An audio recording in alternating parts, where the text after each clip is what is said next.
Յուրջան Կասկադ 60 ամիս փուլային վճարում բազմաթիվ առավելություններ։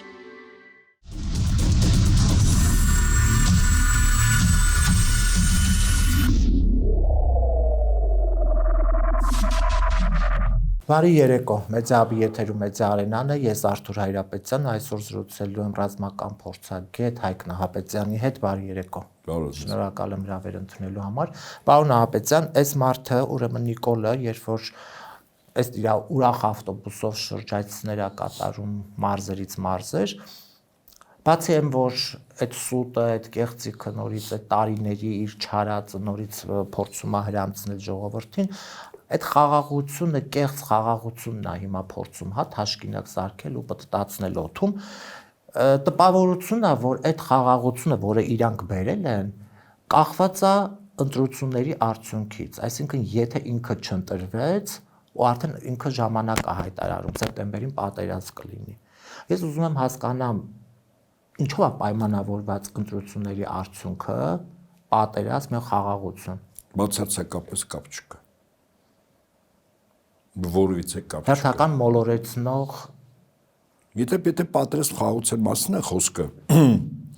որ իբր Ադրբեջանը Հայաստանի նկատմամբ սեպտեմբեր ամսին, պատերազմ սկսի։ Նախ, եթե նման որոշում ունի Ադրբեջանի ղեկավարությունը, որին ոչ թե ես թերահավատ եմ, այլ բացարձակ առումով ասեմ, սուտ նման բան չկա։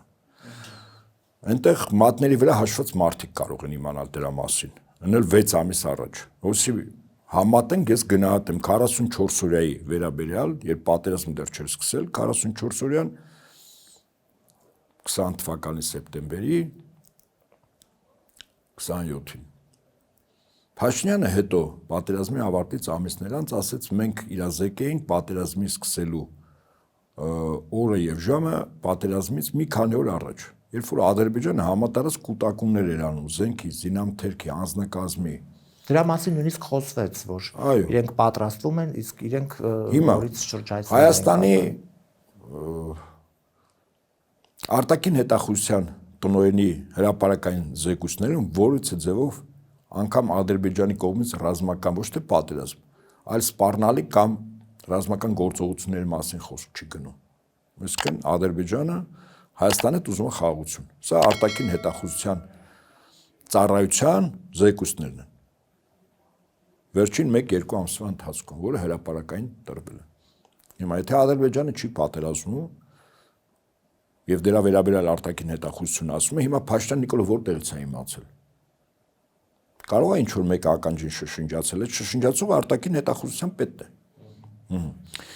Ուրեմն լավ, ենթադրենք արտաքին հետախուզության պետը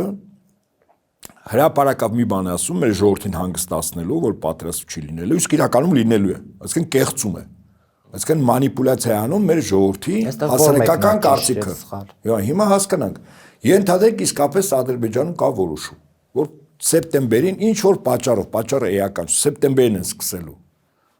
Դες որպես զինվորական ասեմ, նման հիմարություններ երբևիցե, մինչև սեպտեմբեր երկիր մոլորակը այն տուրբուլենտ վիճակում է, մեր հարևան Իրանը պատերազմի մեջ, այստեղ վիճակը փոխվում եւ այլն, որից մեկը մինչև սեպտեմբերին նման որոշում չի կայացնի, Նման բան չկա։ Նման բան կարող է լինի, հոգեբուժարանում են մարդկանց մոտ, ովքեր մեկը իրան Փաշինյանն է պատկասնում, մեկը Ալիև, այդտեղ կարող է այդպես բաներ լինեն, բայց ոչ իրականության մեջ։ Հիմա ենթադրենք նման որոշում կա, գերգաղտնի որոշում, այսինքն գաղտնիության ամենաբարձր աշճանի որոշում է կայացել, որ սեպտեմբերի, եթե Փաշինյանը չընտրվի, Ալիև ասում է, ես պատերազմ եմ սկսելու։ Փաշինյան, դու իմանում ես դրա մասին։ Մեր ժողովրդի կարծիքը մանիպուլացնող արտաքին հետախուզության տնօրենի կողմից իմանում ես։ Ինչու ես այդ գաղտնիքը դու հրապարակայնացնում, որ թշնամու ծրագրերը դու նախորդ գիտես։ Ասենք գիտես, որ Ադրբեջանը սեպտեմբերին կռվի, ասում ինչու ես բացահայտում։ Թե սխալ եմ ասում։ Ինչու ես բացահայտում։ Սա մի դիտարկում, հիմա երկրորդ դիտարկումը։ Ասում շատ մեծ խելք չի պահանջում, էլի հասկանալու։ Հիմա երկրորդ դիտարկում։ Ես այն ինչ որ ասում եմ եւ փաստերի եւ տրամաբանության վրա եմ ասում, երկրորդ դիտարկումը։ Փաշինյանը ասել է 8 միլիարդի զենք են կարել։ Մի քանի 60-ական խմբեր, 60 հոգանոց խմբեր տարեցույց են տվել, բայց հիմա մեր ժողովրդին ցույց տանք, թե մենք ինչ զենքեր ենք արտադրել, ինչ զինվածություն ունենք եւ այլն։ Այդ ոնց որոշեց, որ այդ պատերազմում մենք խայտարակ պարտություն ենք կրելու։ Այդ ոնց որոշվեց։ Բայց 8 միլիարդ զենքերը, բա անպագորգոր հայտարարությունները ուժեղ բանակ ունենք, բանակը ամեն ինչ ունի, դաշնակիցներ ունենք երաշխավորված եւ այլն, ասում էր, չէ՞։ Եվ մեկը պարզում է, որ մենք պարտվելու ենք։ Լուրջ։ Այսինքն սա երկրորդ դիտարկումը։ Այսինքն իրականում դու ոչ մի բանակ էլ չես ստեղծել։ Եթե ասում ես պարտվելու ենք լուրջ ձևով, սարսափելի ձևով, այդ նշանակում է ոչ մի բանակ էլ չունես դու։ Այդ դեպքում հարց առաջան, բայց 8 միլիարդ ինչ ես արել։ Չէ՞։ Հաջորդ տրամաբանական հարցը։ Իսկ եթե բանակ ունենք, 8 միլիարդ ունենք, դու այդ ոնց որոշեցի, որ մենք պարտվելու ենք։ Այնը խայտարակ կերպով, ինչ որ մի բառ է օգտագործում։ Այդ պատերազմ, սարսափելի պատերազմ թե ինչ, հա։ Հիմա սա երկրորդ դիտարկումը, այսինքն ակնհայտ է, չէ՞, կեղծիքը։ Հիմա երրորդ դիտարկումը։ Ադրբեջանի նախագահ տարածաշրջանում, մեր տարածաշրջանում պատերազմ սկսելու, որոշում կայացնելու իրավունք չունի, իրավասություն չունի։ Հիմնավորեմ ինչու։ 44 օրյան սկսելուց առաջ Ադրբեջանի նախագահը կամ լռությամբ, կամ բանավոր համաձայնությամբ ուներ թույլտվություն պատերազմ սկսելու տարածաշրջանում, նվազագույնը տարածաշրջանի այն երկրների ղեկավարների կողմից, որոնք լրջագույն շահեր ունեին։ Եվ Ադրբեջանի նախագահը հիմնավորում էր, թե ինչու է ինքը պատերազմ սկսում։ Ընդ որում ինքը չէր ասում, ես սկսում եմ Արցախը զավթելու, ինքը ասում էր, ես սկսում եմ 7 շրջանները, որը Ադրբեջանի Հանրապետության տարածք են, ազատագրելու։ Առավես որ Փաշինյանը բանակցությունները մտցել էր փակուղի եւ դրա փաստերը Ալիև ուներ, այո, եւ իրեն թույլ տվեցին, որ պատերազմ սկսի։ Իր որոշումով չէր։ Իր ցանկությունը ուղղակի կատարածվեց։ Հիմա Արցախը չգրավվեց այդ ժամանակ, փաստ է սա։ Այսինքն Ադրբեջանի ռազմական ղեկավարությունը չկատարեց Ադրբեջանի քաղաքական ղեկավարության կողմից դրված հանձնարարականը։ Այսինքն Ադրբեջանը չի հաղթել 44 օրյա։ Գնահատման մի չափորոշիչ կա, դա է։ Կատարել է ռազմական ղեկավարությունը քաղաքական հանձնարարականը, թե ոչ, եթե չի կատարել, ուրեմն պարտվել են։ Հիմա հաջորդը։ Բա երկրորդ պատերազմը սկսելու Ալիևը ոնց հիմնավորել այդ նույն տարածաշրջանում շարունակող երկրներին, թե ինչու համար ենք սկսում։ Առայց որ կար ռեալ խոչընդոտ 4 երրակողմ հայտարարություն, որը հարցը հայ-ադրբեջանական թնջուկը լուծելու բանակցությունների միջոցով գործիքներ են, այո, բայց Ադրբեջանի նախագահին պետք էր, որ ինքը ռազմական ուժ կիրառեր, ոնց հիմնավորեր։ Հիմնավորում տվեց Փաշինյանը, խաղաղասեր Փաշինյանը, որը 22-ի հոկտեմբերի 6-ին Պրահայում Արցախը ճանաչեց Ադրբեջանի մաս։ Այդ ժամանակ Ադրբեջանի նախագահը տարածաշրջանում շարունակող երկրներին հիմնավորում էր, որ իմ երկրի տարածքում կան ապօրինի զինված խմբավորումներ, որոնք ահաբեկիչներ են։ Եվ ես պարտավոր եմ իրենց նկատմամբ ոչ թե հայնական պատերազմի գործիքակազմով կռիվ տանել, ինչպես 44 օրյա որ ինքը ասում էր, որտեղ 7 շրջանների ազատագրման խնդիր էր, չէ՞ ինքը դա համար անուն հայնական էր դրել։ Հայնական ինքը ազատագրումն է։ Այստեղ ինքը հակահաբեկչական գործողություն չէ իրականացրեց, որի իրավունքը եւ հնարավորությունը Ալիևին տվեցով ոչ ավել ոչ պակաս Փաշինյանը։ Հակառակ դեպքում Ալիևին թույլ չէին տա Արցախի նկատմամբ գործողություն սկսել։ Հիմա սա ինչու եմ ասում ես։ Ալիև անգամ տարածաշրջանում պատերազմ սկսելու իրավասություն չունի։ Երրորդ փաստը բերեմ։ Երբ Իրանի դեմ ռազմական գործողություններ փետրվարի 28-ին ԱՄՆ եւ Իսրայելը սկսեցին, երկու օր հետո մի միջադեպ եղավ Նախիջևանում, ինչ որ օդանավականի ծայրամասում ինչ որ անօթաչու էր պայթել, որտեղ առանց ճշտելու, ճշգրտելու թե որ երկրից է թռչել, ովքեր են այդ բաց թողել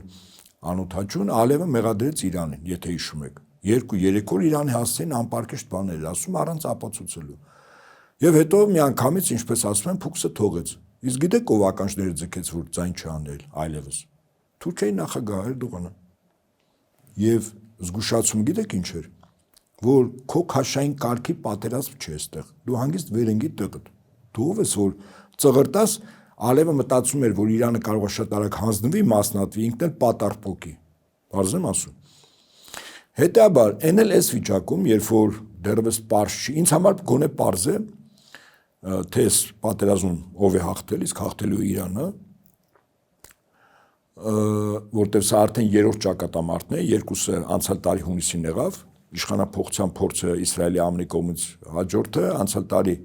դեկտեմբեր, այս տարի հունվար ամսին ներքին 5-րդ 6-րդ Շարասյան միջոցով իշխանափոխություն չեղավ։ Հիմա երրորդն էլ է ձախողվելու, այսինքն Իրանը հաղթելու է։ Ճակատամարտը դեռ պատերազմ չեմ ասում։ Կապ չունի, որ Թրամփ ասում է մենք հաղթել ենք։ Ոչ, բացարձակապես կապ չունի։ Թրամփը Իրանի զինուժին 3 անգամ հաղթել է։ Այսինքն մի անգամ ոչնչացել է ամբողջովին, հետո այդ զինուժը ծլել է։ Հետո երկրորդ անգամ է ոչնչացել։ Հետո այդպես երրորդ անգամ, բայց այդ զինուժը կա, այս վերջերս էլ ասեց, էլի չկա, բայց իրանական հիպերձայնային արագության փրկիրները խոցում են, թիրախավորում են Իսրայելի կարևորագույն ենթակառույցներ, քրիտիկական ենթակառույցներ։ Հիմա սա ինչ համար եմ ասում, որ NLS վիճակում, որ տարածաշրջանը, ինչպես ասում են, մեծ տակառ է, վարոդի, թեև հիմնական պայթյունը տակառի Պարսից ծոցի երկրներում է, ինչպես ասում են, օգտագործում եւ պայթյունները եւ կորուստները, հա, եւ Իրանը, մյուս կողմից Իսրայել դեռևս Կովկաս չի հասել, հա, կենտրոնական Ասիայի պետություններ չի հասել։ Եվ Ալիևը ով կարող է դառնալ, որ այս վիճակում որոշում կայացնի, որ Հայաստանի վրա հարձակվի։ Էն էլ ոչ ավեզ, ոչ պակաս, 6 ամիս հետո։ Հարգելիս Ալիևը չգիտի 6 օր հետո ինչ է կատարվելու։ Այդ ոնց պլանավորեց 6 ամիս հետո։ Ես 3 հիմնական փաստարկ բերեցի, որ առնվազն Փաշինյանը տխմարություն է դուրս տվել։ Իսկ տխմարություն դուրս տալու իմաստը ո՞րն է։ Մեր ժողովրդի վախերի վրա։ Այո, մոլորեցնել եւ վախեցնել, մոլորեցնելը դա գործիք է, բուն նպատակը վախեցնելն է։ Բայց պարոն Նահապետյան, ներողություն, այն որ Ալիևը ինչ պահանջներ դնում է Նիկոլի վրա եւ ասում է, հա, սա Հայաստանն է եւ մի տորթի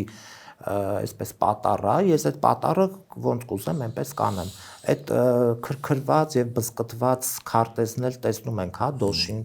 փակցրած մանագալի եւ բաժանում է ժողովրդին։ Այսինքն տպավորությունն է, որ Ալիևը ինչ ուզի, այս մարդը տալու է, որպեսզի պատերազմ չլինի։ Իսկ Ալիևը եթե ընտրություններից հետո գան ընդդիմադիր որևէ ուժ իշխանության, Պարզա որ այդպես չի լինելու, հա, Ալիևի պահանջները չեն կատարելու այդ մարդիկ։ Եվ ըստ տրամաբանությամբ լինելու է պատերազմ։ Ուրեմն ասեմ ձեզ, ոչ, պատերազմ չի լինելու։ Եթե դուք կենցաղում ինչ որ մեկից ինչ որ բան եք ուզում եւ այդ ուզելու որոշակի ուժային կոմպոնենտ ունեք, եթե այդ մարդը չտա, կճնշեք կվերցնեք, ասենք այսպես։ Իսկ եթե մի պահ այդ մարդու կողքը գալիս է իր ավակ եղբայրը, որ ձեզանից ուժեղ է, էլի դուք ասում եք, կտա, մեկ էլ տեսնում ես եղբայրի կողքը կանգնած է, ինչ ես անում։ 150 աշճան պտտում ես, հետ դարձ քայլով մարշ, հեռանում ես։ Սա հարցի մի կողմն է, մենք Ռուսաստանի հետ ռազմավարական դաշնակից ենք, մեր պարտավորությունները կա եւ Ալիևը եթե այստեղ պատերազմ է սկսում, առնվազն ինքը մյուս կողմից էլ թիրախավորում է Իրանի Իսլամական Հանրապետությանը։ Ակնհայտ է, չէ՞, որ Ալիևի նպատակներից մեկը Սյունիքը վերցնելն է, որի վերաբերյալ ինքը չէ սեթևեթում։ Այո, ակնհայտ է։ Հիմա չէ, կարծում Իրանը այս քաշային կարգով եւ նոր կարգավիճակով աշխարհում հաստատված թույլ կտա, որ Ալիևը Հայաստանից Սյունիք օտարի, հա, լուրջ եք ասում։ Եվ Ալիևը այդքան հասկանում է։ Հիմա եթե գանք հետևյալին, որ Փաշինյանը վախեցնում է մարդկանց, հա, որը ազդում է, բայց եթե զանգվածային լրատվամիջոցներով փորձագիտական շրջանակները, հա, քաղաքական հասարակական շրջանակները, լավ շուրջօրյա ռեժիմով բացատրեն մեր երկրի քաղաքացիներին, որ դա կեղծիք է, սուտ է, դուրս տված է, հիմարություն է, նման բան չի լինելու։ Էն էլ այսօր կարող է մինչև Իրանի դեմ պատերազմը, որը ուժերի հարաբերակցություն դեռ չէր փոխել, կարող է ինչ-որ ցանկություններ, եթե աներ Ադրբեջանի ինչ աշխարհակահաղական իրողությունների պայմաններում կարող է ստացվել։ Բայց հիմա նորից եմ ասում, ամեն օր է բան փոխվում, ունած սեպտեմբերին պլանավորած պատերազմ։ Ես նորից ասում, հիմա իրականում Փաշինյանը կարող է այսպեսի մի բան անել։ Ընտրությունների նախաշեմին, ընտրության օրը եւ ընտրություններից հետո, ասենք այդ ընթացքում զորքեր բերել, կենտրոնացնել Ադրբեջանի հետ սահմանին։ Ես հենց այդ հարցը ուզում էի տալ։ Ասենք կարող է բերել, գործողություն էլ չանել, կամ մի քանի կրակոց թեթևի մեջ։ Ադրբեջանական կողմը այդ պայն գիտի երբ են կրակելու, այդ բոլորը նկարում է, բայց նույնիսկ դրանից հետո Ադրբեջանը պատերազմ չի անում, որտեղ պատերազմը այլ նպատակներ է հետապնդում, ռազմական գործողությունը լոկալ, այլ նպատակ։ Այսինքն Ալիևը այդ մի քանի կրակոցներից կամ ուժերի կենտրոնացումից հայկական զինուժի ինքը չի որոշել, որ պիտի մտնի Երևան, կառավարության շենքը գրավի։ Պարզ եմ ասում։ Բայց նույնիսկ եթե այդպիսի բան լինի եւ Ալիևի մտքի ծայրով անցնի, որ հա հեսա տես ինձ հնարավորություն է տրված, պայմանավորված է մտնեմ Երևան, միանգամից իր ականջները կձգեն առնվազն երկու պետության ղեկավարներ, որոնք այսօր աշխարհում դրա արդեն իրավունք ամբողջովին ունեն, մեկը Ռուսաստանի, մյուսը Իրանի։ ղեկավարները, այնպես որ Ալիևը նման քաջնազարություն չի անի։ Եվ այստեղից մնում է մի պարզ հետևություն։ Փաշինյանը փորձում է վախեցնել մարդկանց եւ իրականում եթե պատերազմի մասն է խոսքը, Փաշինյանը ինքը պատերազմ է սկսել Հայաստանի Հանրապետության եւ հայ ժողովրդի դեմ։ Ալիևի կողմից Ալիևը մինչև հիմա Ադրբեջանը մեր դեմ պատերազմի մեջ է։ Տակ պատերազմը գետնի վրա ժամանակավորապես հրադադարի ռեժիմով կանգնեցվել է, բայց պատերազմը չի ավարտվել։ Սառը տեղեկատվական, այսինքն եւ տնտեսական պատերազմը Ադրբեջանը Թուրքիան մեր դիմաց այսօր կիրառում են, որոնց նպատակները մեծ հաշվով կրկին նույնն է։ Օրինակ Խորհրդային Միությունը նվաճվել է 1991-ին ԱՄՆ-ի կողմից Խորհրդային Միության դեմ սառը պատերազմ կամ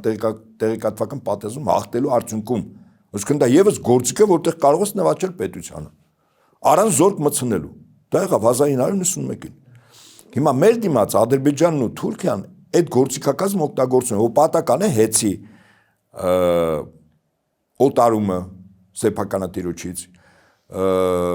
երկաթուղու կառավարման օտարման փորձը, ատոմականի փակելու փորձը, Հայաստանը Ադրբեջանի էներգետիկ համակարգի մեջ ներառելու փորձը, այո, հետո ռուսական գազից կտրելու փորձը։ Այս բոլորի իմաստը ո՞րն է, սա տնտեսական պատերազմի կոնկրետ էլեմենտներ են։ Այսինքն Հայաստանին փորձ է արվում կտրել մեր դաշնակցից շատ բնական, խիստ շահավետ Ռուսաստանի եւ ԵԱՏՄ շուկաներից եւ ինտեգրել, մտցնել, դարձնել կառավարելի Թուրքիային եւ Ադրբեջանին։ Այսինքն դրանով Ադրբեջանը Թուրքիան կարող են, չէ՞, հաղթել։ Դե հիմա այսինքն մեր դիմաց պատերազմ գնում է տեղեկատվական պատերազմ, այն ինչ որ հիմա Փաշինյանն անում է, սա տեղեկատվական պատերազմի էլեմենտ է, ինքը պատերազմում է մեր ժողովրդի դեմ։ Արձանագրում ենք այսօր Հայաստանի Հանրապետության քաղաքացիները այո ենթարկվում են տեղեկատվական պատերազմի էլեմենտներով ներգործության, որը իրականացնում է Փաշինյան Նիկոլը։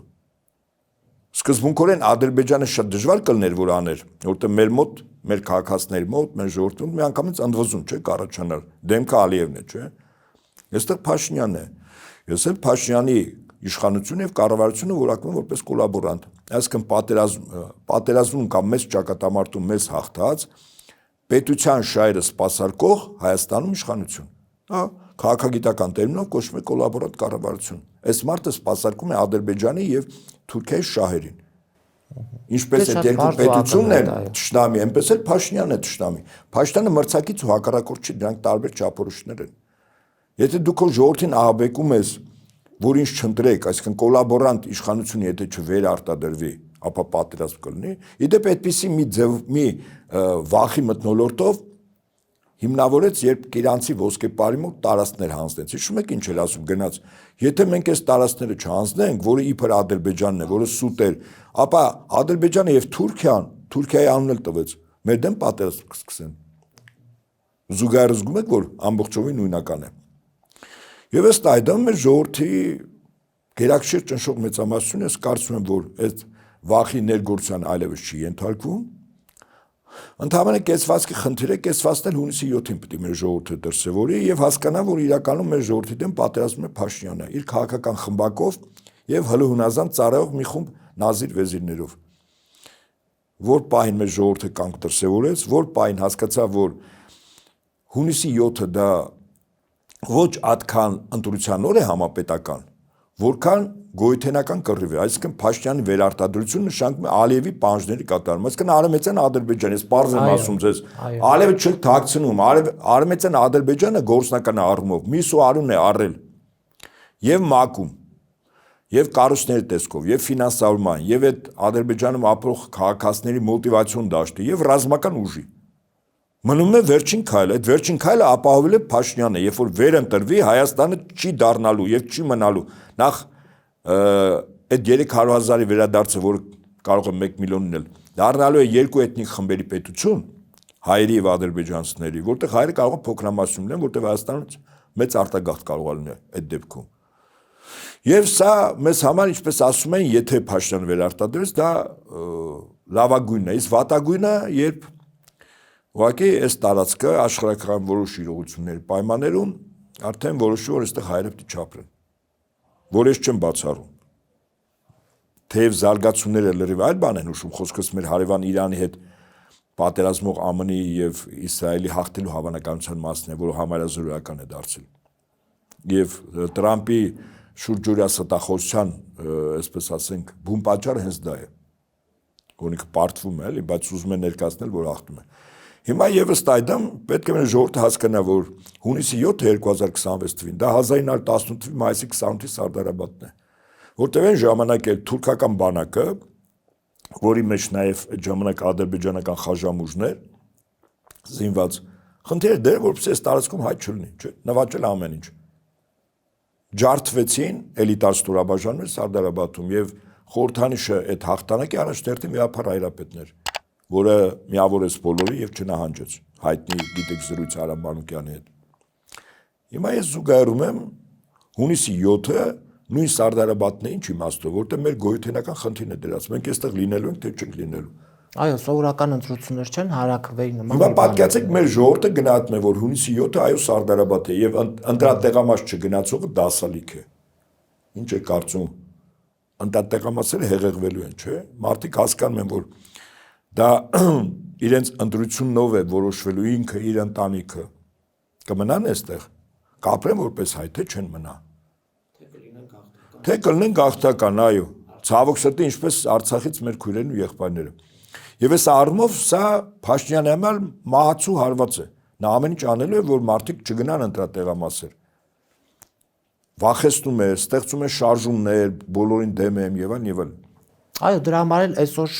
Քոչարյանին ասելա ուղիղ եթերով ինչ որ եթե կարող է զռա, այսինքն հասկանում եք պարոն Նահապետյան, ինքը փորձում է նաև ընդդիմադիրների մեջ այդ խառնակցությունը լցնել, որպեսզի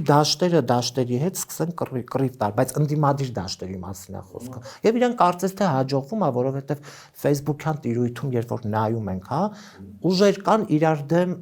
ցավոք սրտի։ Այո, ցավոք սրտի։ Օրինակ ես ունեմ մոտեցում, ով էս խրամատում է, ով ուզում է որ Փաշինյանը գնա, ես ցանկացած ուժի պատրաստական մոկնել, ցանկացածի։ Այո, անկախ անձերի չկա անձերը ոչ, եթե իմ փորձը, գիտելիքները, թեւս հրապարակավ, ասել եմ կոնկրետ ծրագրին եմ ես համաձայնվել, անվտանգային հետ կա, անվտանգության եւ պաշտպանության հետ կապված մի ծրագիր ես ընթերցել եմ եւ ասել եմ ես իմ հնարավորություններով այդ ծրագրի կյանքի կոչելն կոժանդակ եմ, բայց միաժամանակ ես պատրաստական ցանկացած ընդդիմադիր ուժ, եթե իմ գիտելիքները, փորձառությունը պետք լինի, ես պատրաստ եմ օգնել։ Բայց եթե տեսնում ենք ընդդիմադիր որևէ ուժ, որը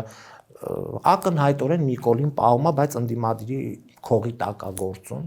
դի որակել որպես թուրքի շուն։ Այդպես ուրիշ բան չկա։ Մեր դիմաց երկու պետություն է, չէ՞, գետնի վրա աշխատում, Թուրքիա, Ադրբեջան։ Մեր ժողովրդի մեջ ընկալումներով այդ երկու պետության անվանումը, եթե հակիրճ ասենք, թուրք բառն է, չէ՞։ Թե մեր դիմաց Ադրբեջան պետությունն է, բայց դա այնուամենայնիվ մենք իրենց նայում ենք որպես թուրք։ Համաձայն եք։ Հիմա բնության մեջ հավատարմության խորհրդանիշ կենթանի կա,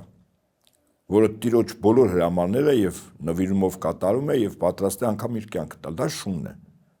Հիմա եթե Փաշինյանը հավատարմորեն փորձում է եւ սպասարկում է Ադրբեջանի եւ Թուրքիայի ազգային պետական շահերը իմ երկրի ներսում, ես լրիվ իրանք ունեմ այդ որակումը եւ իրեն տալ եւ իր կողքի այն մարդկանց, ովքեր ծառայում են իրենց։ Ես նորից եմ ասում, հունիսի 7-ը դա մեր նոր Սարդարաբադն է, այստեղ ուղղակի զենք պետք չի վերցնել, գնալ ճակատամարտում կռվել, հաղթել, զոհվել, վիրավորվել եւ այլն, այստեղ ընդհանրապես պետք է ամսի 7-ին գնալ ընտրատեղամաս։ Առավել համոզված ասեմ, եթե 60, 70, 80% մեր երկրի քաղաքացիները գնացին ընտրատեղամաս, իսկ դրանք գնացողները այդ անտարբերները, որոնք չեն գնում, հա, այն 50%-ը սովորաբար, 50-40%։ Այո, ովքեր որ ասել են, դա Նիկոլի կողմնակիցները չեն։ Վստահաբար Նիկոլի դեմ, ուղղակի մտածում եմ, որ ոչինչ չի փոխվի։ Բայց ես վստահեցնում եմ, որ եթե դուք գնում եք, այդ 70-80% ինքնին կարևոր է ընդդիմության կողմից տարբեր ուժեր ձայներ հավաքելու, առավելագույն մեկ, երկրորդ, այդ գնացողների ճնշող մեծամասնությունը պատրաստ է ապօրինությունների, ընտրակեղծիքների, խախտումների եւ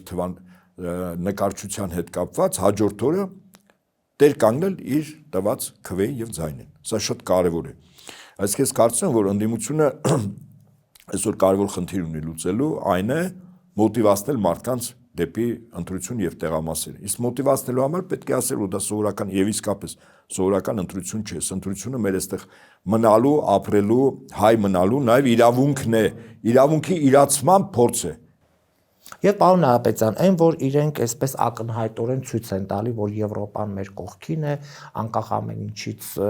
աջակցություն է ցուցաբերում եւ դրան զուգահեռ հիբրիդային պատերազմներ են անընդհատ փորձում մեջ գցել։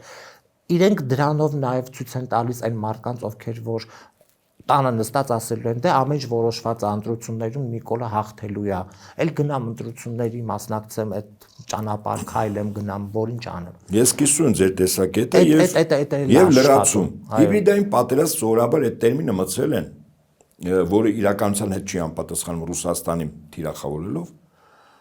Նրա համար, որ ըստ իս ընտրությունների նախաշեմին, այստեղ մոլդավական սցենարով մեկ կամ մի քանի քաղաքական ուժերի արգել են մասնակցելու ընտրություններին, պիտակավորելով իբր մեր երկրի ինքնիշխանության, անվտանգության, չգիտեմ ինչի դեմ պատերազմով։ Ուրեմն ասեմ, հիբրիդային պատերազմ նախ պատերազմ նշանակում է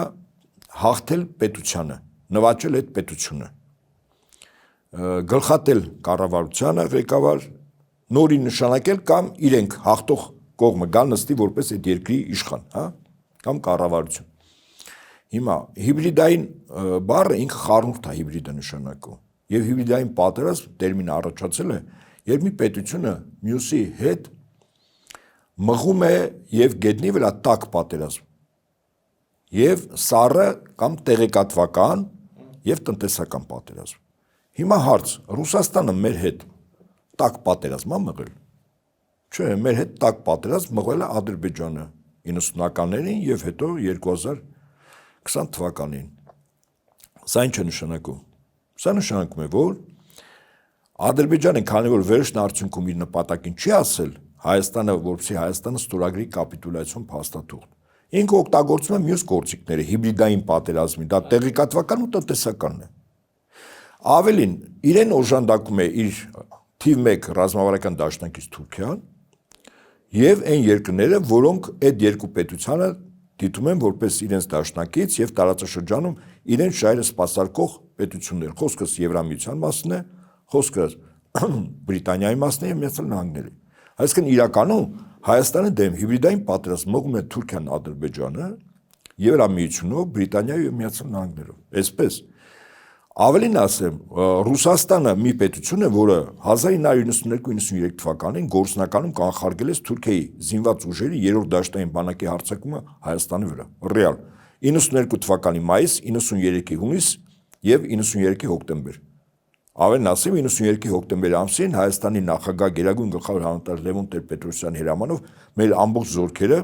բերվել էին թիվ 1 բայց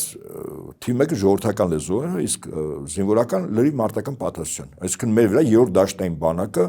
հարձակվելու էր։ Եվ միայն Ռուսաստանի կոշտկեցված, որ հարձակման ժամանակ Ռուսաստանը Թուրքիայի նկատմամբ կարող է կիրառել միջուկային տակտիկական զենք, կանգնեցրեց Թուրքիայի ռազմաքաղաքական ղեկավարության որոշումը կյանքի կոչելու իրենց կեցվածքը։ Հիմա այստեղից հետևություն։ Ռուսաստանը մեր ռազմավարական դաշնակիցն է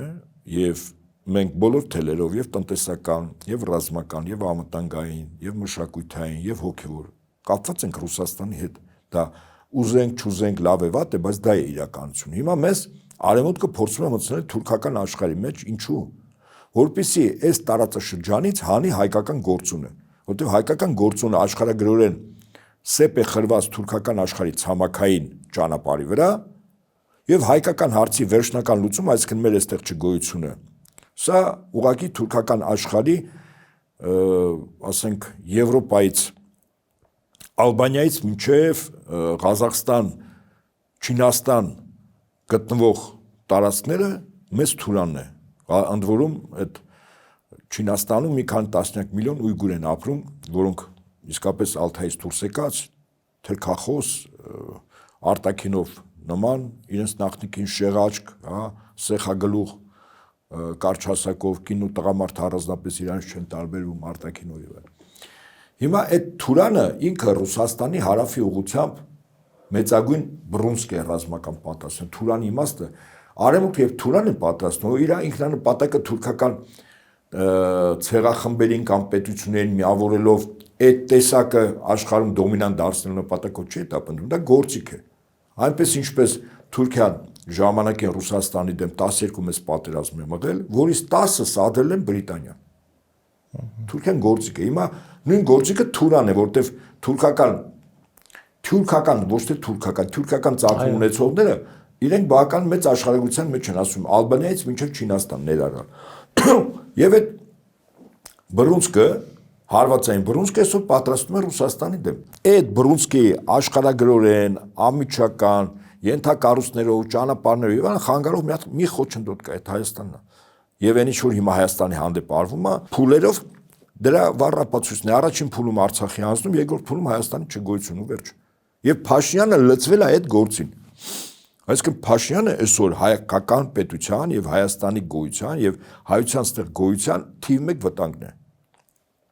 Ես Ադրբեջանի ու Թուրքիայի վտանգը հասկանում եմ, որպես ճշտամի հակառակորդ պետություն, բայց շատ դժվար է հասկանալ, որ իրական վտանգը մեր մեջ է։ Ես էլ հիմնավորում բացատրում եմ, թե իրական վտանգը որտեղից է գալիս։ Եվ պարոն Նահապետյան, եթե հանկարծ ստացվի այնպես, որ ընդդիմությունը այս անգամ էլ չի հաջողում, եւ հիմա արդեն սահմանադրական այս փոփոխությունը, գլոբալ փոփոխությունը այլևս ասում են սեղանի վրա է։ Մենք իհարկե գիտենք այդ սահմանադրությունը ինչ կա եւ անկախության հռչակագիրը, եկեղեցի, Արցախ ամենահանվածը եւ մեր լինելիության, մասին չի այդ սահմանադրությունը այլևս։ Ամիջապես հետո հարակվեք անցկացնի, տակ-տակ ասում է հարակվեք չի անելու։ Հարակվեն իր համար ռիսկային էլեմենտներ է բավարարում։ Բայց եթե ընտրվում է ազգային ժողով։ Բայց ինչու էր ասում 65% սահմանադրական մեծամասնություն։ Ինչու էր ասում։ Դա սահմանադրության փոփոխության համար է։ Այսինքն այստեղ վտանգը միայն տեսնելու ենք իր ընտրություններում հաղթանակը։ Վստահաբար ինքը ազգային ժողով դնելու է սահմանադրություն փոխի, որտեղ հարակվեն նշանակում ներքաղաքական եւս գործընթաց, լարումներ, ընդդիմություն միավորվել եւ դեռ հարց է այդ սահմանադրությունը կանցնի թե չի անցնի։ Այսինքն նորից կեղծիքներ, չէ, հերթական անգամ ավելի ճանապարհ է ընտրել, էլի։ Որը իրավական չի, օրինական չի, բայց նոր սահմանադրություն կառավարելի բռնապետության մեջ իրավական ու օրինականս ո՞րն է, չէ, այդպես չի, այսինքն արտաքին կառավարման ներքո գտնվող պետության մեջ օրենք գոյություն չունի։ Օրենք եթե աշխատում է, դա արտաքին կառավարիչների թելադրած կամքն է եւ հանձնարարականների կատարումը, ոչ ավելի ոչ պակաս։ Հիմա, բայց այստեղ միայն սահմանադրությունը չէ։ Խնդիրը Հայաստանից Ռուսաստանն ամբողջովին դուրս տնելն է։ Ռազմական առումով 102 բազա պետք է հանվի, սահմանապահները պետք է հանվեն Թուրքիայի եւ Իրանի սահմանից, ընդ որում ասեմ ձեզ, այդ սահմանները դա հայ-թուրքական, հայ-իրանական սահման չէ։ Դա ռուս-թուրքական, ռուս-իրանական սահման։ Ինչու՞։ Այս սահմանները գծվել են 1813-1828 Գյուլիստանի եւ Թուրքմենչայի պայմանագրերով։ Հիմա առայսօր չեն փոփոխվել իդեպ, հետաքրքիր է, չէ՞, 200 տարուց ավել սահմանները մնում են, բայց ընդ որում ցարական Ռուսաստանի իրավահաջորդ բոլշևիկյան Ռուսաստանի սահմանները, որպես արտաքին սահման մնացին եւ հետո Խորհրդային միություն, այսինքն բոլշևիկյան Ռուսաստան, Խորհրդային միության իրավահաջորդը Ռուսաստանի Դաշնությունն է, դա եւս իր սահմանն է 92 սեպտեմբերի 30-ին, երբ Հայաստանի եւ Ռուսաստանի միջեւ կնքվեց պայմանագիր սահմանապահների, հիմքը ի՞նչն էր ընդունվում։ Այսինքն Հայաստանի իշխանությունները պետք է հարցնեին, ասենք, ինչ են դուք գալիս։ Մենք չենք կարող։ Հիմքը գիտեք որն է։ Որ այդ սահմանը ռուս-թուրքական ա եղել, ռուս-իրանական ա եղել։ Դրա համար ռուս սահմանապահներ է տրվում։ Հիմա պատկերացրեք, ինչ որ ձևով այդ սահմանապահներին դուրս են դրում։ Օրվա իշխանություն վերարտադրված իշխանությունները։ Գիտեք հաջորդ քայլը որն է լինելու։ Թուրքիայի ղեկավարությունը Հայաստանի իշխանությունները ասել են մեր երկու պետությունների միջև չկա սահման դելիմիտացված դեմարկացված։ Սահմանազատում սահմանագծում չկա։ Դա Ռուսաստանի հետ էր, հա։ Ներկա Ռուսաստան, նախկին Խորհրդային միություն, դրանից առաջ ցարական Ռուսաստան։ Հիմա եկեք Թուրքիայի եւ Հայաստանի միջև սահմանները ճշգրտենք։ Իսկ ճշգրտվում են մեր երկու պետությունների միջև վերջին պայմանագրով եղած սահմանները։ Վերջին պայմանագիրը 1920 թվականի դեկտեմբերի 2-ի Ալեքսանդրապոլի կամ Ալեկպոլի պայմանագիրն է, 10,000 քառակուսի կիլոմետր։ Այդ պայն Ալիև ընդես գորալով իրեն պատառոտելով ասելու է Էրդողան հարգլես ասում այդ 10,000-ն էլ իմն է։ Ու թեման փակվեց։ Սա ես բան չեմ ասում, հումոր չեմ անում, սա ամենայն լրությամբ եմ ասում։ Հիմա շարունակությունը Ալիև ասում է 300,000 ադրբեջանցիներ են դուրս եկել 88-91 թվին։ Իսկ ՄԱԿ-ի ամբիոնից 65-րդ նստաշրջան անցյալ տարի սեպտեմբեր ամսին 1 միլիոն թիվն է ասում։ 1 միլիոն։ Սա ինչ է նշանակում, որ ինչու Ալիևը հետամուտալներու իր փախստականների վերադարձի փոխհատուցման ռեպարացիա եւ ռազմական տուգանք կոնտրիբուցիայի ստանալու։ Գիտեք որտեղ այրում, որ ինքը հաստատ դա ստանալու է եւ ձևն էլ ինքը ասել է։ 4 տարի առաջ Ալիևը մի հայտնի ելույթ ունենում, որտեղ ասում է, որ ինքը չի ընդունում Հայաստանի տարածքային ամբողջականությունը, առաջին, երկրորդ, բայց երկու ժողովուրդների միջև խաղաղություն, բարեկամություն եւ այլն, ինքը համակերպվում է դրա հետ, բայց կարող է 6 ամիս հետո փոխել որոշումը։ Այո։ Այդ հայտարարության այդ խոսքի մեջ շատ ավելի վտանգավոր է ուրիշ բան։ Ասում է Ադրբեջանի երկու մասերը նկատում Նախիջևան եւ Մայր Ադրբեջանը օդային սահման են վերցրել եւ իրենց ինքնաթիռները ուղղակիորեն Ադրբեջանից Նախիջևան են թռչում իրենց օդային միջանցքով։ Հայաստանից օտարելա տարածք, օդային տարածք, որտեվ տարածքը միայն գետնի վրա չի։ Ճիշտ է։ Դա օդային տարածք, օտարել է եւ հիմնավորում է, ասում որտեվ միջազգային օրենքներով այդ տարածքը մեզ հասնում էր։ Հայաստանը չի տվել, ես վերցրել եմ։ Հիմա, բայց ինքը ամենակարևորը, որ դա հիմնավորում էր, որ դա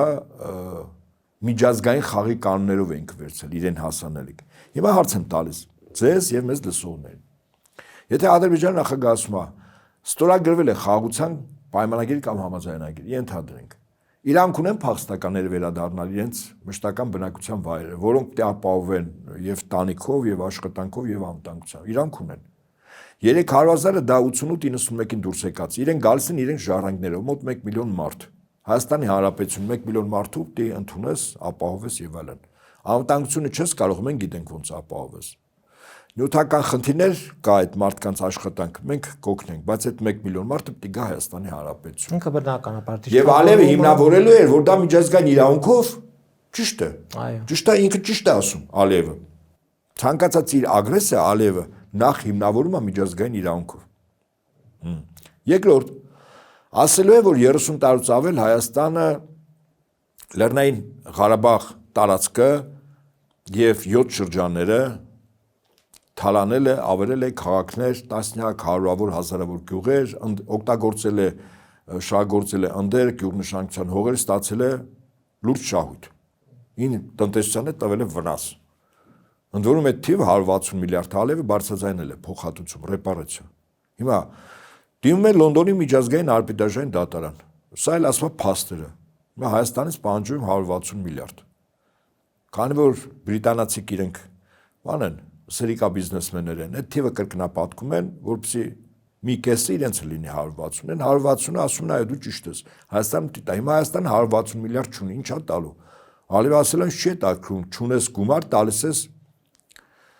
ինչ ունես, ընդերք ես, սևանալի չունես, մի մասն ես տալիս, շրջաններ ունես, տալիս ես, գնահատում ենք 160 միլիարդը փակվում է։ Եթե Հայաստանը Ադրբեջանի հետ պատերազմի մեջ է, մենք պատերազմի մեջ ենք չհայտարարված եւ ստորագրում է խաղաղության պայմանագիր, նշանակում է այդ պատերազմում մենք պարտվել ենք, փաստացի, եւ Ադրբեջանը իրանքուն նույն միջազգային իրանքով մեզանից պահանջել ռեպարացիա, կոնտրիբուցիա, ռազմական տուգանք։ Նա ասում է մի տրիլիոնն էլ դա է։ Ես այդպես եմ գնահատում։ Սա ամենալուրջությամբ ասում, այդ մարդը բարձրաձայնում է դրա մասին։ Հաջորդը ՄԱԿ-ի այդ ամբիոնից ասում է 4000 ադրբեջանցիներ անհետ կորել են։ Այսինքն ասում է դուք սպանել եք, ոչնչացրել եք, հրաման եք տվել։ Մի հատ է դրա համար պատասխան տակ։ Ես էլ ցուցակ ունեմ 50000 Հայաստանի քաղաքացի, որոնք այդ գործողությունը այլ են, այդ իմ քաղաքացիներին սպանել են, կազմակերպել են, թաղել են, վառել են եւ այլ հրաման են տվել։ Մի 50000-անոց էլ ձեր տղամարդկանց կբերեմ իմ մոտ հանքերում աշխատելու։ Եվ ընդ որում դա չի ասում հերոստալերագրողի կամ թեախմության ժամանակ, ասում եմ ՄԱԿ ուրեմն նստաշրջանից ՄԱԿ-ի ամբիոնից ասում։ Եվ Հայաստանի կողմից որևիցե հակառակ արձագանք չկա։ Այսինքն լրությունը այստեղ կարելի է ասել համաձայնության նշանը։ Եվ պատահական չէր, որ Թուրքիայի արտաքին գործերի նախարար Հական Ֆիդանը, երբ մի 2 ամիս առաջ ողջունեց Հայաստանի իշխանությունների կողմից կատարվող քաղաքականություն իր զորակցությունը հայտնեց, բայց միաժամանակ ասեց Փաշինյանը մի քանի հարցեր ունի լուծելու, ճիշտ է։ Այդ ինչ հարցեր են լուծելու։ Ես կարծում եմ, որ վերարտադրությունից հետո այն ինչի մասին ես ասի, դա շատ արագ փորձելու է իրականություն դառնալ։ Ես դրա համար եմ ասում, Արեմեցյան-Ադրբեջան թեզը, որ ամբողջ Հայաստանն է, դա բլեֆ չի, հեքիաթ չի։ Ալիևի նպատակը այս տարածք ամբողջովին իրենցով անելն է։ Աշճանաբար Արցախը վերցեցին, հետո շրջանների մի մասը, հետո Սևանալիճի մի մասը, հետո ինչ որ շրջաններ, հետո հայրս տեղից կարտագաղթեն, ինչ որ մասը որ մնա կդառնա ազգային փոքրամասնություն, հետո Հայաստանի հայ-ադրբեջանական միացյալ պետությունը կվերածվի Արեմեցյան-Ադրբեջան պետության։ Այսինքն դա ժամանակի խնդիր է։ Հիմա այս ամենի դեմը առնելու մի մեծ ճակատամարտի օր կա։ Դա հունիսի 7-ն է։ Այո, այս ճակատամարտի օրն է։ Մենք դի հասկանանք, որ հունիսի 7-ին մեր լինելությունն է, այստեղ մենք իսկապես ապրելու ենք, թե չենք ապրելու։ Եվ ամեն մի հայ պարտավոր է, ես կարողա խիստ եմ գնահատում, ասում հունիսի 7-ին այն քաղաքացին, որը ընտրելու իրավունք ունի Հայաստանում, ավելին որ գտնում է արտերկրում, ինքը պարտավոր է, եթե այդ երկրում հնարավորություն չի տրվում իրեն մասնակցելու, գա այստեղ մասնակցի քվեարկության, եթե ոչ ինքը դասալիք է։ Եթե մեր լինելության խնդիրն է, իսկ առանց եթե ես հիմնավորում եմ, չէ՞ որ մեր լինելության խնդիրն է։ Ինքը պարտավոր է գալու մասնակցել։ Այսինքն ես անում եմ այն քարոզը, որի պաշտոնը սովորաբար անում են իշխանությունները, չէ՞, շատ մասնակցության համար։ Իսկ ինքը շատ մասնակցության համար քարոզություն ոչ միայն չի անում, այլև ստեղծում է ֆեյք միավորներ, որոնք փորձել են մարդկանց հիասթափեցնել, որ չգնան ընտրատեղամասեր, օրինակ բոլորին դեմ եմ ինչ որ միավոր շարժում, թե ինչ, բոլորին դեմ եմ։ Հասկանալի չէ, որ իրաց ծնածն է։ Ինքը իր փոքրիկ խմբակի հետ է փորձում գնալ եւ համարել, որ դա ուժեղության նշան է։ Ես վստահաբար եմ ասում, եթե մեր ժողովուրդը 60-70% գնաց ընտրատեղամաս, ամսի 8-ը լինելու է նույն օրը, ինչ եղավ 1918-ի մայիս 29-ին 30-ին։ Մենք այդ հաղթանակը տոնելու ենք ազգովի։ Մեր լինելության խնդիրն է այստեղ։ Մենք ստեղ իսկապես կապրենք, թե չենք ապրի։ Մեզ համար շատ խորթ էր տարօրինակ էր, երբ Արցախից մեր քույրերն ու եղբայրներն դուրս եկան, բայց սա իրականություն է, չէ՞։ Հիմա որպեսզի այդ իրականությունը, դառը իրականություն չկրկվի մեր հետ կապված, ամսի 7-ին բոլորս ընդհատեղամասեր։ Եվ ամենակարևորը անդիմությունը նաև պատրաստվի Փաշինյանի կողմից առավելագույն իրականացվող ուրեմն կեղծիքները դեմ առնելու մասնագիտական խմբեր ստեղծելուն, ապացուցելուն, բացահայտելուն եւ կանխարգելելուն։ Ես կարծում եմ, այսօր անդիմությունը նաև այդպիսի աշխատանք դի տանի, որտեղ այս ամեն ինչը նաև փաստական հիմքեր դի դրվի։ Եվ այդ Եվրամիության հիբրիդային պատերազմի դեմ պայքարող միավորները, որ գալիս են այստեղ, այդ մարդիկ իմ համար իրենց խմբի գործառույթը թշնամի պետության գործառույթ է, որտեղ իրենք բուն նպատակը այստեղ գալը Փաշինյանի ընտրակեղծիքները օրինականացնելն է։ Այսինքն կարևորս գնահատում եմ Փաշինյանի վերընտրվելը նույն է թե ինչ որ Ալիևն ու Էրդողանը այստեղ գան բացահայտ իշխանության եւ այդ գործընթացին ցանկացած օժանդակություն ես նույն որակումն եմ տալիս, նույն թշնամիներն են։ Այդ 10-20 հոգանոց խմբերը որ գալու են այստեղ իրենք թշնամի են։ Իմ պետությանը ասել են, ակնհայտ ասել են։ Եվ մեր ժողովուրդը միջև ընտրությունները արժանի կեցվածի դրսևորի անդիմությունը այդ անձանց նկատմամբ, որտեղ իրենց գալու նպատակը ակնհայտ է, չէ՞։ Գալու են փակեն արկել են մի քանի միավորների միջև ընտրությունը հիբրիդային պատերազմ բառը կապակցությամբ, որտեղ իրենք են մղում մեր դեմ, եւ երկրորդ կեղծիքներից հետո իրենք ասեն, որ արդար թափանցիկ ընտրություններն աղել։ Այսինքն ինքը իմ թշնամու ուրեմն բան է, լծակիցն է, օգնողն է։ Հետեւաբար ինքը իմ համար թշնամի է։ Իսկ թշնամու հանդեպ դի համարժեք վերաբերմունք լինի գոնե նվազագույնը քարոշչական դաշտում։ Էլ չեմ ասում գետնի վրա, որ ուղղակի այդ մարդիկ դի հասկանան, որ իրենց տեղը չի Հայաստան, ուղղակի մաքրվեն գնան ստեղից։ Այդպես։ Շնորհակալ եմ։ Ես շնորհակալ եմ զրույցի համար։ Կհանդիպենք։